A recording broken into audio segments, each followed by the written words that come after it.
দেন, আমি একটা গুরুত্বপূর্ণ কথা বলতেছি। আমাদের মুসলমানের জন্য এই রজব মাস কতটা গুরুত্ব। আজকে রজব মাসের ২১ তারিখ। রজব মাসের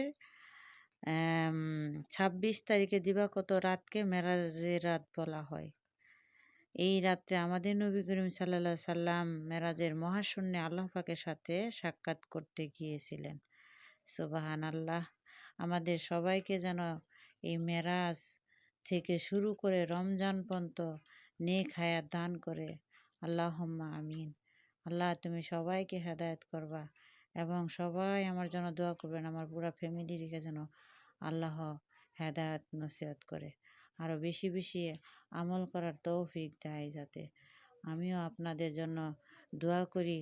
আপনাদের সকলকে, পৃথিবীর সব মানুষদেরকে আল্লাহ যেন হেদায়েত করে এবং নেক হায়াত দান করে, নেক মকসদ পূরণ করে। আমিন। আল্লাহুম্মা আমিন।